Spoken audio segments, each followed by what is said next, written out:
Well, welcome everybody to today's session. My name is Pete Horsley. I'm the founder of Remarkable. Welcome to a fireside chat with Steve King on called Disability and Entrepreneurship, a Match Made in Heaven. I'm a white male and I'm in my mid-40s. Often people will find me wearing a hat, and I am today, and my pronouns are he and him. Remarkable is the venture arm of Cerebral Palsy Alliance, with backing from principal partner iCare, as well as Telstra, Vivcord and Microsoft. And Remarkable is really where technology meets human potential. We see an incredible gap in progress and innovation in technology that breaks down barriers to inclusion of people with disability. And we run a 16-week accelerator program that equips early stage startups with some funding, with mentoring support networks to help commercialize their startups. I want to acknowledge that I'm on the land of gay and Magal people. This is their land. It was never ceded. It's always sacred. And in fact, just within the couple of kilometres of where I am right now, there's over 60 Aboriginal heritage sites with ancient carvings. And it really is testament to the enduring culture. And I pay my respects to elders past, present and emerging. And I also acknowledge the traditional lands and places where you are all joining us from today. And it's great to have you with us. I'd also like to acknowledge the advocates who have played a role in advancing the rights of people with disability. To address the inequalities faced by people with disability. They've paved the way for us to be where we are now, and we have both a privilege but also a responsibility because of that history as well.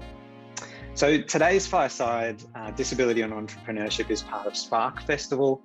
Hopefully some of you have been checking out the Spark Festival program over the last little while. And today's part of Tech Central at Spark.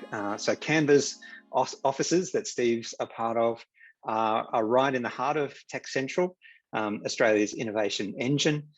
Stretching from Surrey Hills down to Camperdown, Tech Central is a place where world-class universities, ambitious startups, high-tech giants, and a community collaborate to solve problems, to socialise and also spark world-changing ideas. So Tech Central Spark Festival is a great way to find out more about the latest technology and innovation district. It's one of a kind in Australia. And there's actually an event I'm going to tomorrow on the Tech Precinct. So have a look at that. So for anyone wanting to join the conversation today as well, please use our social handles at Remarkable Tech and at Canva and at Spark Festival. This event has live captioning by Otter AI, and you can get to that using the button in your control panel. And we're also joined by our Auslan interpreter, Imran Webb. Welcome, Imran. It's great to have you with us. We'll be recording this event and it'll be made available post-event on Remarkable Tech's YouTube channel. Be sure to subscribe to that. So today, as I said, I'm joined by Steve King, Accessibility and Product at Canva. Welcome, Steve. It's great to have you with us. Thanks. Yeah, for everyone's benefit, I'm Steve. I'm a tannish white dude with in my late 30s, unfortunately, with a very long blonde COVID hair at the moment. So I haven't had the opportunity to actually get into the hairdresser like most people in Sydney. So you're going to have to deal with that for now. And yeah, thank you so much for having me and giving me the opportunity to talk about the disability and entrepreneurship.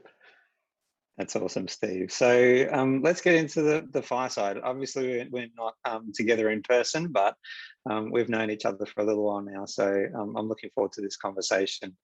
So Steve, beyond the brief introduction that I've given, can you tell us a little bit about your own journey in entrepreneurship and startup?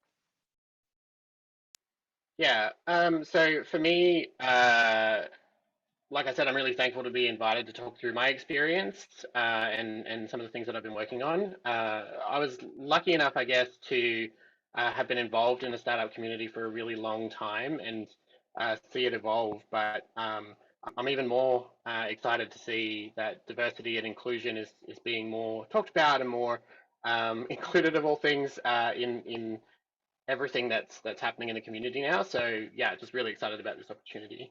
Um, right now, as you said, I'm the product lead for accessibility and design system at Canva. I'd previously been with Atlassian as an accessibility product lead over there as well. And yeah, what we're really trying to do right now is make tech products more accessible and really think about the way that people use and consume our products. I actually have an extensive history here. It took me a while to get into digital accessibility. For a long time, I had been living with uh, like the lived experience of disability with my late wife, who had a mobility disability her whole life. And then later, she acquired a brain injury as well, which really affected her use of different technology. As much as I'd been, working in technology, this new I guess, insight into how people were challenged in using products that we assumed were pretty straightforward to use. Culminated in a really great talk she gave where she talks about using a product to the point of throwing up everywhere.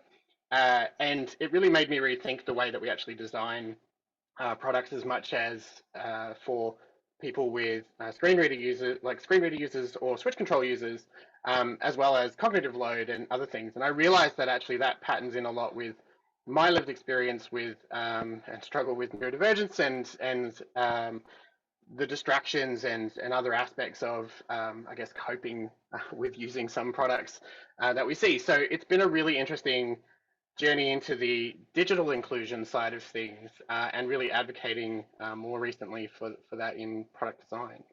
Um, so yeah, apart from I guess that more recent history on the accessibility side, which has been the last 3 or 4 years, I've also worked quite a lot on a startup myself. I was the founder of a couple of startups before this one, but Abilio was a startup that I'd founded with my late wife, with Jessica, to actually solve the mobility challenge of kind of giving people back independence to be able to move independently through public transit and public spaces, to be able to access things like a social life or startup events, as well as employment and education, because there's a huge drop off at each stage of life where you see a bigger chunk of people who have or identify as having a disability actually stop moving into the next phase. And that's not just because they're not able to access that. It's because it's not easy and it's not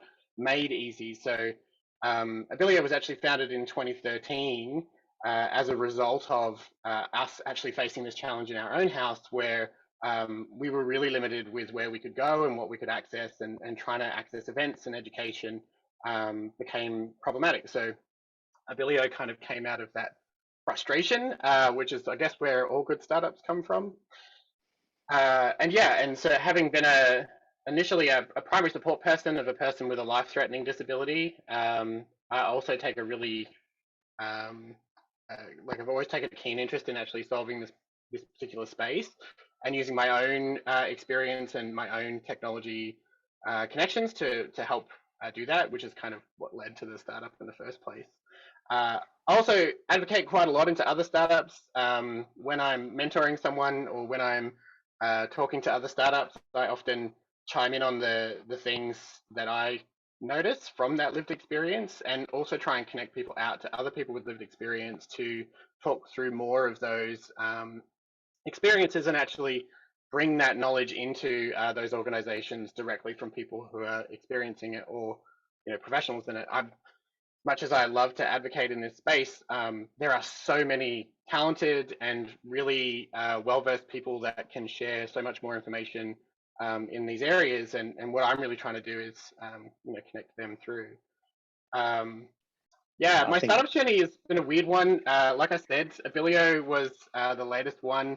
It's definitely the one that was the most successful. I had a few failures before that.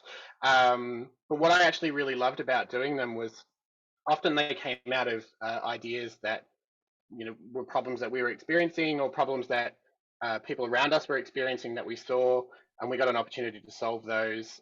It takes me back to doing hackathons, and then even before that, just sitting around with old hackers where we would share code and share different pieces of software that we were working on or had worked with to really just solve random problems. And it was a really social aspect of how we did things. And I probably still overly take a social aspect to the startup space and to the disability space, which is probably also why I tend to overshare and do that. So I guess like I always find your journey really amazing, because you've done your own startup, you've been in startup land for quite some time, but you've also worked for a couple of Australia's largest what were startups, and you've really been with them through the kind of mass scale kind of growth stage. But when you kind of think about startup and the startup space, what excites you about the startup ecosystem? Yeah, I mean, for me, I think it is that social aspect of it. You're learning from each other. You're going through these experiences of growing a company. You mentioned Atlassian. I was there for a long time, and we went through some really huge growth. And that was not just unique in the industry. I'm not gonna overly talk up my former employer, but they went through something that was not just unique to the industry in the way that they grew, but it was very unique to Australia. And I think we took so many people on that journey with us, and had an opportunity to share those skills, that experience, and really that know-how with the community around us as we went. So that whole social aspect of learning, sharing, sewing that back into the community is something that I just really loved. And we got an opportunity to work with it through Pledge 1%, which is one of the foundation goals. We also had lots of involvement with Spark Festival and talks like this. And for me, that social aspect of connecting people who have overcome challenges or have overcome situations or have a lived experience in a particular space, help those companies like Atlassian, like Canva grow. But they also, then pull up that community around them. So, whether you're talking to venture capitalists or other startups, that whole social aspect is such a key part of, how those companies connect and how startups connect in general. And as a country, we struggle with not just the remoteness of the country, not just the time zones, and we haven't been on flights recently, but a 27-hour flight to a European conference, not super great. COVID probably prevented us from doing that in a thankful way, but we have a big bunch of challenges, in agriculture, in social areas, in healthcare. We have a high disposable income, so we've got a really consumer-driven society, and the startup space is really connecting into those things and solving their own domain challenges, but they're also learning from each other and talking and growing at the same pace. And so what excites me about the startup space is that as everyone like Atlassian, Canva, Safety Culture, TechWise, companies like that all grow, um, and share back and work with the community around them, that really brings everyone along on that journey. And we're going to see some really exciting startups over the next 5 to 10 years, or even longer, that are just going to transform the way we think about technology or we think about the startup space at all. You kind of mentioned in there that that it's a kind of very I guess it's early stages in that ecosystem. It's quite social, but there are a number of barriers that kind of happen around that, and your need to create Abilio, the startup that you worked on at the beginning, was really around helping to break down some of those barriers. So, what did you dream Abilio would do? Yeah, I had a dream of building a data-driven startup that aggregated a lot of geospatial data, pulled together a lot of machine learning across different areas, and really tied together insights into just the space in general, like the world that we live in. And so creating a taxonomy and creating a dictionary of things around the world and like how that worked. It turns out that's not really something that people are overly interested in unless you're a hardcore programmer who can take advantage of the fact that that thing exists. So Abilio, which ended up being based a little bit on that, and use it as a platform, thankfully, so not wasted time entirely. Abilio really came from the fact that, yes, we have platforms like this data storage, we have real-time transport data, we have population information, we have all this geographical information, but moving between those things is not easy. We look at computer code and we say, okay, well, I can move between these two locations, but what does that actually mean? How does a ramp affect somebody with a heart condition, which is what Jessica had, versus someone who's a wheelchair user?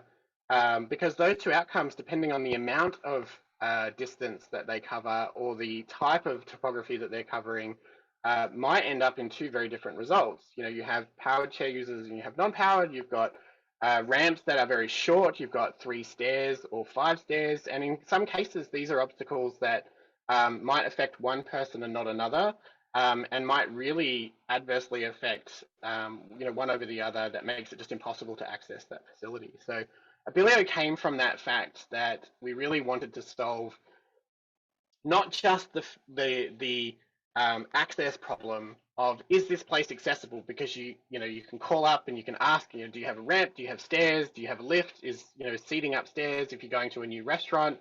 There's a lot of stress and a lot of anxiety around going new places, and anyone that's tried to go out for dinner with me when Jessica was alive would know that the first 5 questions were always like, where is it, have you been there before, where is the seating, is there space, is there a toilet, is there this, like there's so many questions that I would just ask straight away by default. So we started to codify these, and we really wanted Abilio to be a place that people didn't have to ask these questions of, waiters that sometimes normally didn't know a lot of the information, didn't understand the disability. So people who really understood what they were capable of, really understood the difference between their capability depending on their energy level, the day of the week, the battery level of their device, like all of those things really affect the decisions that they make. And so we wanted Abilio to be a tool that helped people make that decision for themselves or with them, so that they could independently access things like education, startup events, and things like that. I remember talking to a friend who's a wheelchair user, and she said that it is incredibly difficult to be spontaneous when you have a disability, and for her, like you talked about, kind of the anxiety, the pre-planning that needs to kind of go into that. So Jessica was a critical part of Abilio. The way that she thought about it, her experience kind of bringing that to the product development. Can you tell us a little bit more about Jessica? Yeah, again,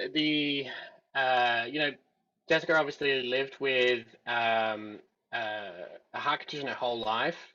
She had this massive passion for sharing that lived experience and sharing that knowledge with everybody to kind of, do like I was talking about with startup community, raise up everyone around her so that they knew, how to think about these things and how to approach problems of, like I live in an apartment block, and it's only got a lift because it's over 3 stories, and the building requirements at the time required it if you were over 3 stories.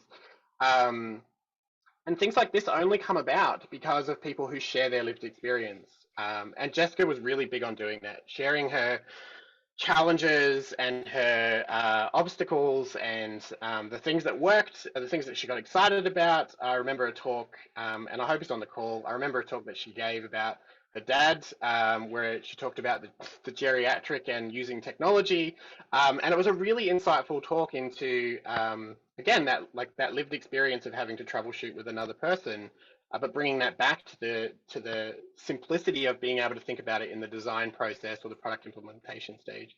So she was huge on that, and I think anybody that had met her could kind of see that passion pretty quickly. Was not one of saying, you've done me wrong, you need to fix this, and I'm going to be angry with you and adversarial. She was always, she could get adversarial with you if you really dismissed her, or dismissed the concerns that she was raising, but she always worked to better the environment around them, and like leave that person with that she was talking to with the skills and the knowledge that they needed to also improve the situation for other people once she wasn't there. So with Abilio, that's exactly what she did. We did the initial project ideation was because of all things, she was really angry at the state transport authority for not having the right description of disability in their disability document that they were sharing as part of this navigation challenge. So we pitched an idea, it got picked up, they really enjoyed it. We worked with them for years afterwards, and to their benefit, like they're still working through these challenges in such a positive way. But we did it because it was benefiting us, and we taught people along the way. We shared our knowledge, we shared our APIs, we shared our insights with everyone else. It kind of counter to the startup culture of wanting to make ourselves big. We knew that this problem was just so huge that we wanted to just keep sharing it and helping others along the way. So that's pretty much what she did throughout the whole Abilio experience is go and design an experience, have us go and build it. We would make good ground with users and then encourage other people and other organizations to actually adopt those practices so that we didn't have to have Abilio exist at all. Mm. And we kind of pick up some of these things through what you're saying, that it wasn't always easy, and there were kind of times when it was really, really challenging and really hard. I'd love if you could talk to this concept of worth, because I know that this was kind of something, and there's a great kind of blog post that Jessica wrote on this. And I know your old boss, Mike Cannon-Brookes, has talked about kind of this imposter syndrome concept.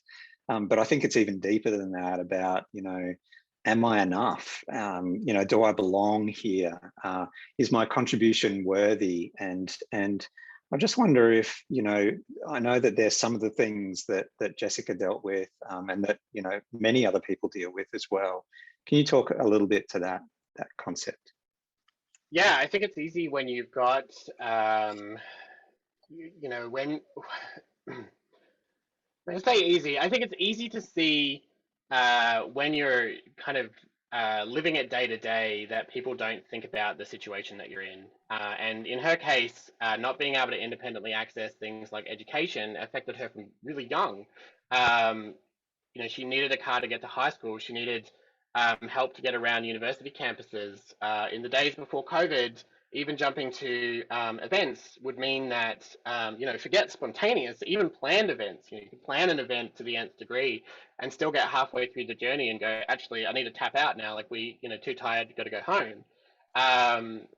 So I think from that perspective, it was always an interesting challenge to balance the contribution that she felt like she was making, the impact of that contribution that she felt like she was having, with whether or not her body was keeping up with her, whether or not her impact was having the impact that she wanted. And there's several occasions where we had different people in organizations say, yes, but we don't care about your disability because what we actually want to make sure we can do is cater to wheelchair users. And even when we were advocating for, because Jessica wasn't a wheelchair user until quite late, but even when she would advocate for it and say, no, we need to think about wheelchair users, this is going to benefit them as well because there's an amount of energy involved in getting yourself up a hill or going down a hill. There's danger, there's this, there's that. Getting responses like, yeah, but we have a wheelchair user who we use for our advertising. They, when they hit a set of stairs, they just drag their wheelchair up the stairs, and that's their mental image of what people with disability and what wheelchair users are doing. So we had these like massive things to overcome, these cultural things to overcome, the technology to overcome. Design, like even working out that, don't even get me started on who owns a bus stop and how it's actually manufactured and what the rules and regulations are, because I know way too much about that now. But it's hard to overcome these things as a collective sometimes. And so Jessica would really feel like not just that the contribution that she was making wasn't worthwhile, especially if she had to take a couple of days off to recover from a bad health event. but she would also see that, is the challenge actually worth it when society in general is not really listening to what we're trying to do, and they're not thinking about the challenges that we're trying to solve in the same way that we are. So you've got an ideological challenge to undertake, and an emotional one to maintain, and a physical one to maintain. And then I don't know if anyone on the call has run a startup, but energy levels and stress and like just everything about running a startup is a total mess anyway. And so add all that into the mix, and yeah, she struggled. I struggled too. And I think the most common thing that she would say is she would just rather me find a co-founder who was able-bodied, and as a non-disabled co-founder, to just be able to do running, meetings and going to conferences and really relentlessly pursuing that grind that we talk about with startups. So she resented her body in a lot of ways because it wasn't up to the startups, muster. Um, the other challenge really became, how we balance that lived experience of having a disability day to day and participating in the startup culture in general, because it's relentless sometimes, and on both sides, and so trying to manage these two things, was a huge challenge. And so we definitely had moments where she really wanted to just pull the plug and didn't see what her contribution versus somebody who was non-disabled would actually be. Mm. And certainly, you and I have spoken a fair bit that, Abilio came through Remarkable, and it was our first program, and certainly we learned a whole bunch through both yourself and Jessica's experience as well. We're still learning as well. We don't get things right all the time, but it's excuse me, it's a space that I think we need to have that kind of learning posture and be open to the feedback that we've received as well. And I guess it's some of this is really at the heart of why we think this topic is so important. The whole kind of title of this fireside chat is that disability and entrepreneurship, is it a match made in heaven? And I want us to kind of explore that, because as I look at the startup ecosystem, I see so much opportunity for us to hear diverse voices in that. And at the moment, it seems like there's a whole bunch of barriers that are stopping certain parts of our community to be part of that. So what's your thoughts around why is disability and entrepreneurship a match made in heaven? I think the easiest answer is that I don't want to see accessibility and inclusion be an afterthought. I think it's such an important part of the way that we actually build and design products, and it's been a journey for me to see how intrinsic those two things are.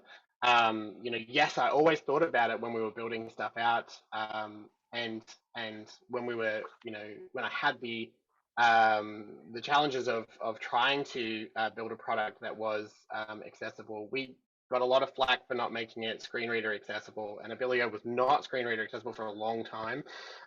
So we know the challenges from a product perspective, but we also knew that our mission, our like the reason we existed was trying to balance out the actions that we were taking.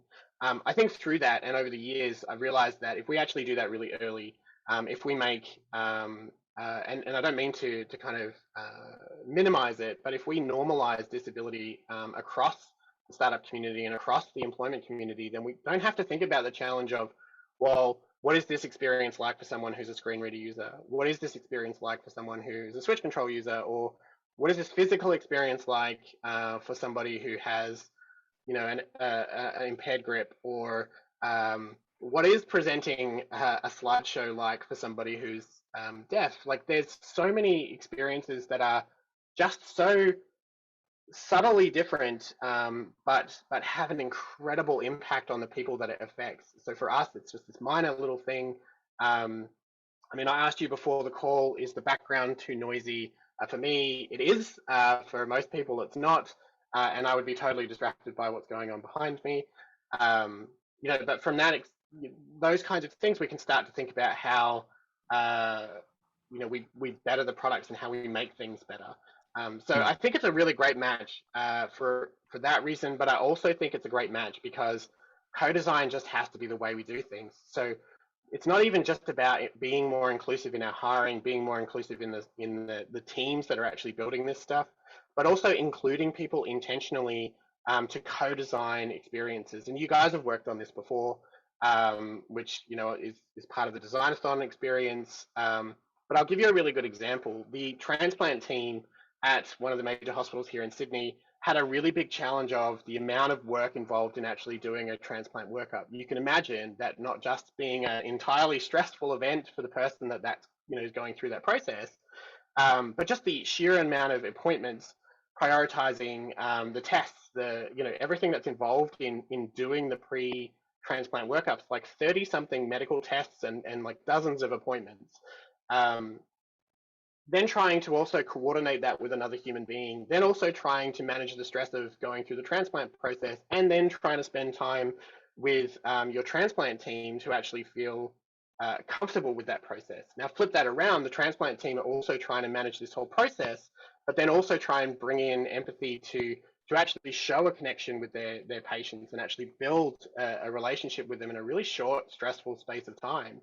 And it's a painful experience. We actually went through a process of co-designing a newer experience with them and testing it out on ourselves initially, and it was just really well received. We haven't massively transformed the way transplants work in any capacity, but bringing that insight and bringing that design process to the transplant team made them realize that there's actually a lot more they can do here to better both the patient experience and also the clinician experience. And that wouldn't have happened if we hadn't have been somewhat entrepreneurial in the way that we were approaching that particular life challenge. So I really feel like there's so many opportunities across, those two areas, not just in healthcare. I totally agree. Yeah, just before I forget, if you've got questions, there's some great kind of conversation happening on the chat. If you've got any questions specifically, we want to open up to some Q&A as well. So the Q&A box at the bottom, if you could utilize that, it'd be fantastic to see some questions come through on that. Just on that point that you just said then as well, Steve, we had a guest from an amazing organization called Smart Job in the US. And when we asked their founder, Gina Klein, for an insight into the future of work, this is kind of the thing that they're kind of particularly focused on and trying to close the disability wealth gap that exists around the world. When we asked what's an insight into the future of work, she said within 5 years, she believes we will look to people as people with disability as a source of innovation. What do you think about that? Yeah, look, it's hard to not feel like you're going to be farmed for ideas in a sense. But that aside, I think the reality is that, yeah, I mean, you talked about someone mentioning to you that being spontaneous, if you have especially a mobility disability, is really difficult. Man, people with disability are just born problem solvers in this capacity. They shouldn't have to be. They shouldn't have to be trying to challenge themselves with, spending a huge amount of mental energy to work out whether or not they can get from A to B and then not be able to enjoy the B when they get there. But the idea that, people are working through these challenges themselves. They're finding ways around the system. The NDIS has been great, but it's huge, it's complex. There's a lot of regulation.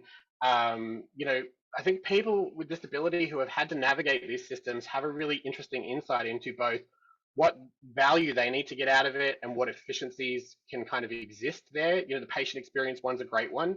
Anyone that spends a lot of time in hospitals can tell you probably all the things that are really inefficient. They can also tell you all the ins and outs of like how to make it more efficient. So if you ever need that, go and hit someone up. But I think that's where industry is really going to start to benefit initially.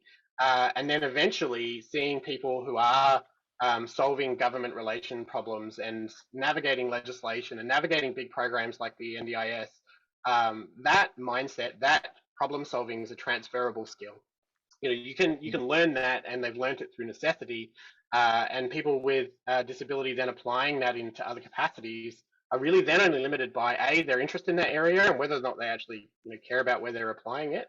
And whether or not that employer is accessible. And that's a big thing. You know, Zoom has made things more accessible, but we assume it's ultimately accessible when there's probably a lot of things we still need to do to improve. And I'm super thankful that Imran is here to help communicate my long, fast rambling. So thank you, Imran.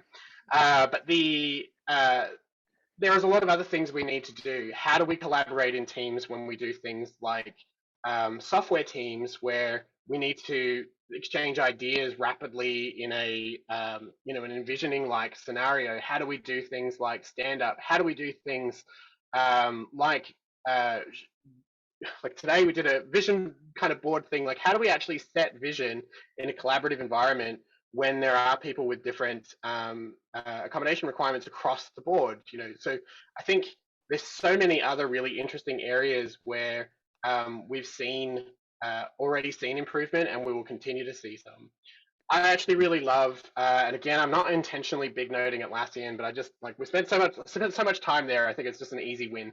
Um, One of the things we did as Skunkworks initially was we worked with the property team to create spaces that were quiet. And we did it for people like me who can't work in noisy environments with lots of distraction. We created these high back seats. We moved them into some areas that were like ridiculously noisy by comparison and high traffic, but we positioned everything in a way where the sound and the vision is just all blocked out. So you just have a view of the city skyline, which was beautiful, by the way, and the high back seat behind you. You put your headphones on, and then you could just work. And it became such a popular part of our building that we ended up having to create more of them in different areas, like even some facing printers, because people that didn't have neurodivergence were seeing the value of it. They were seeing that they got better concentration. They saw that they got better outcomes in the work that they were doing. And there is an incredible advocate in the autism space called Thomas, who I will give a shout out to because I think he's also doing so much in this space to try and advocate for these tangential benefits to people without disability and the non-disabled in general because of their experience and their lived experience. So I'm really excited about the future of that in general. It's crazy how quickly time has flown. We've only got about 5 minutes left, and we've got a couple of questions that have come in, but we both kind of, and part of the reason for today's talk is that we wanted to do something about this, and also the team from Entopia as well. And we've gotten behind this initiative called the Jessica King Fellowship. So what is the Jessica King Fellowship and who's it for? Put simply, it's an opportunity to participate. Well, actually, it's an opportunity to participate in the startup community that's intentionally designed around being more inclusive. So we're looking for people with disability who want to become a founder of a startup or are looking at becoming a member of a founding team, which is as important as a founder in a lot of senses. That might have a disability and might be facing the challenge of getting into it. So they want to know more about it. They haven't been able to participate in the startup community because we are a social community, but it is really hard to stay connected and stay on the pulse. And that's not always possible for folks. So what we're doing is creating an opportunity there by giving some funding to a person, 3 people initially, to be able to go and get training or participate in conferences and do a whole range of things. There's a really great spectrum of stuff that they can do with the funding. And then also connecting with mentors who can then very specifically target the areas that they want to work on, or they connect them with other people who are working in the area that they're interested in. It's intentionally creating space initially so that we can actually bring people in to take advantage of that space, so that eventually when we work with organizations like yours and with other conferences, that we don't have to create that space because there's just this implied sense of this is a participatory environment, but the events and the organizations also know how to create that as well. So it's a two-way street, and we really want to help out entrepreneurs or people who are interested in entrepreneurial endeavors connect with the Australian startup community. So I do want to get to these couple of questions that we've had in the Q&A section. So and just kind of to quickly round out that, there's an opportunity for you to jump on to remarkable.org.au And if you scroll down about halfway down the front page of that, you'll see the Jessica King Fellowship, and there's some more details on the page. We'll also, if you've registered for this event today, straight after this event, we'll make sure we send the links through to you so that you can see that. We've had a couple of questions here. So Scott Sumner from Sydney is saying, thanks for the chat, really enjoyed it. Would love to know if there's one business decision that you, Steve, would change when looking back at the startups, or if there's something that you wished you could tell yourself when starting those. You know what? I think every product leader would probably say roughly some version of the same thing, but it cuts down to releasing earlier and letting go of my fear of making it perfect before we do that. I think if anything, that was our biggest milestone in Abilio, was actually releasing something and letting people use it and play with it and actually experience it so that we could then actually see how that was working and whether it was working. But yeah, 100% kind of on the changes. I would release earlier.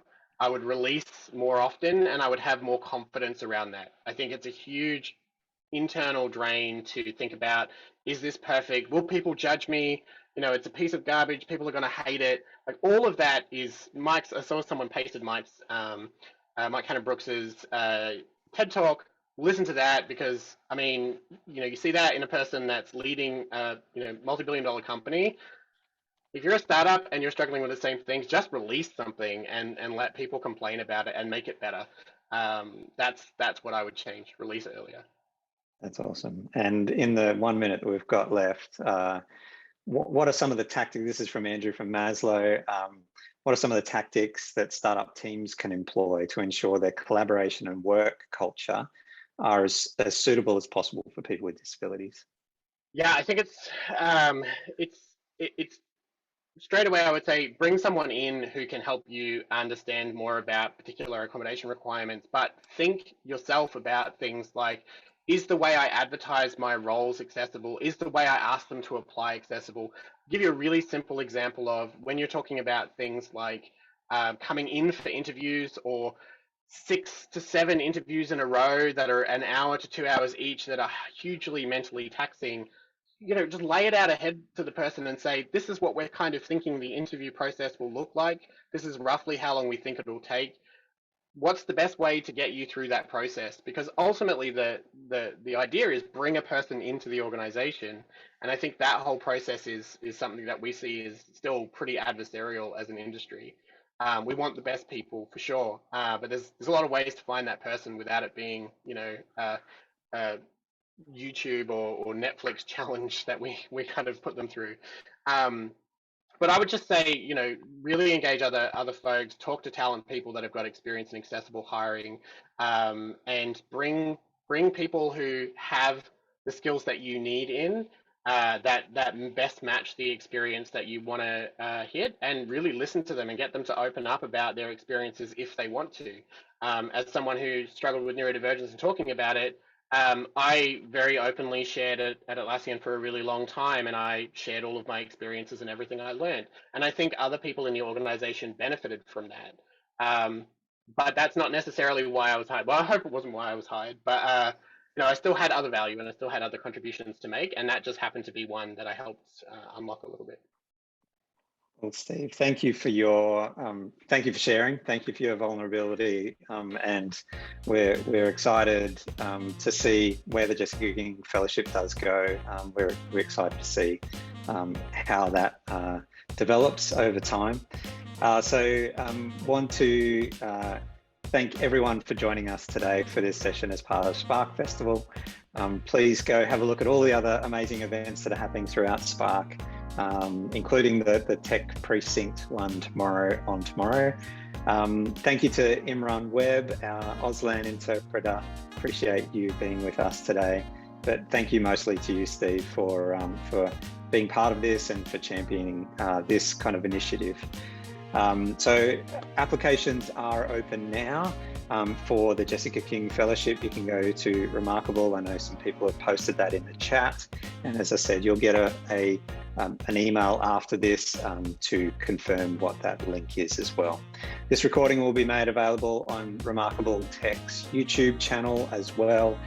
Please subscribe if you don't want to miss any of those recordings. This kind of conversation, we believe, is absolutely vital. We're an ecosystem that is missing out on talent at the moment, and we need to make some changes around that. So thank you again for joining us. Apologies for running over about 2 minutes, but enjoy the rest of your day, and we look forward to seeing you at maybe one of our next events. We've got another event coming up in November on, it's called Remarkable Insights, on the topic of design for user empowerment. So it'll be great to see you join us for that. So thanks for joining us today, and enjoy the rest of the day.